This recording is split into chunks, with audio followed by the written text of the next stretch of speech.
Hi, and welcome to the Rice Northwest Museum of Rocks and Minerals. I'm your host, Garrett Romaine, and today I want to show you a quick and easy lab that you can do with the kids that demonstrates the age of the Earth.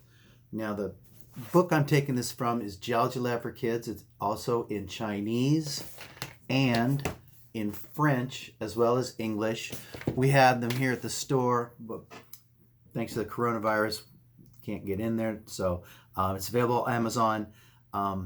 And there's 52 labs in that particular book. There's also a cut down version. This Geology for Kids is just 26 of the easiest and most kid-friendly labs in that book. So you got a couple of different ways that you can go. The idea of this mini birthdays lab is to show the relationship of the age we live in versus the age of the Earth. Okay, so geologists call this a stratigraphic column. Here's an example from the Grand Canyon. So according to stratigraphy, and about 99% of the time this is true on the Earth, the oldest rocks are at the bottom. Now this is a map of the Grand Canyon, and down at the bottom is the Vishnu Shale, and then going up, you've got this big thick section here of Paleozoic rocks, and then Mesozoic. So the oldest rocks on the bottom, and these colors are important for geology maps. I'm going to show you one here. This is from the book Rock Counting and Prospecting. You can see this map, and I know it's reversed, but that's the way the camera is. This is a geology map of Montana. Now over here, this is kind of a stylized stratigraphic column, except these igneous rocks are probably Cretaceous, Jurassic intrusives, and they're at the bottom. So you'd start with the darker block here, and then the younger rocks go up. And you can see over in the Rockies, there's a lot of the older rocks. Over on the east side, where you get to the yellow, those are the younger rocks. And that's also the yellow is Cenozoic, but the green is Mesozoic. That's where you're going to find a lot of dinosaur fossils. Those are sedimentary rocks. Okay, so we're going to make a stratigraphic column. You've got a deck of 52 cards, or maybe there's only 51, and so you can kind of sacrifice it. Almost all of us have a lot of extra decks rolling around. This is one we got at Providence for Grandpa's heart surgery. This one dates to Desert Storm. It's got the old pictures from the wanted list of the Iraqis. I got this one from a cruise line. So just about all of us have these cards around. What you're hoping for is that your cards have a nice white perimeter. And also wanted to mention, in the gift shop we have card decks for agates, rocks and minerals, and dinosaurs, but you probably wouldn't want to sacrifice these. You can use rubber bands, you can use tape. What I'm doing is gluing them together so they're a little bit easier to handle for the kids, because we all know 52 card pickup is where you just throw them up and it makes a big mess. There's only a few ingredients. I've got some Elmer's glue. Again, you could use tape. Got my deck of cards. And then I've got a selection of magic markers, felt pens, and Sharpies to use for the colors. Okay? So the first thing you do is you count out 39 cards. The Earth is 4.5 billion years old, so we're going to use one card to represent 100 million years. 45 cards, 4.5 billion years. Okay?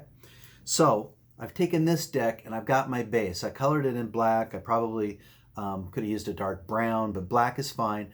This is the Precambrian. This is the Earth from 0 to 3.9 billion years.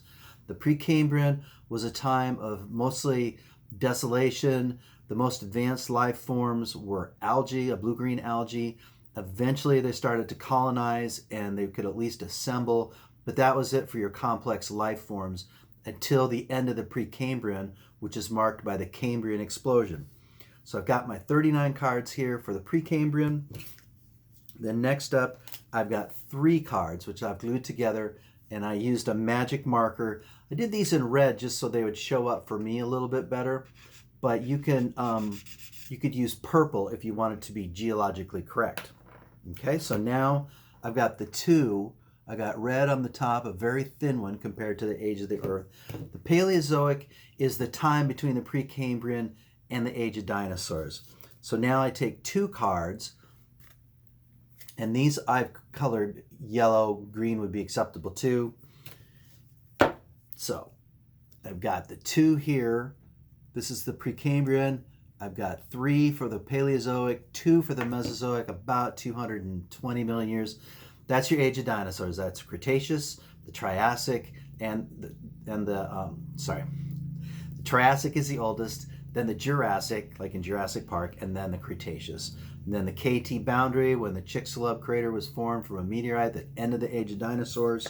We get one last card, and this is the Cenozoic. This is composed of the Paleocene, Eocene, Oligocene, Miocene, Pliocene, Pleistocene, and Holocene.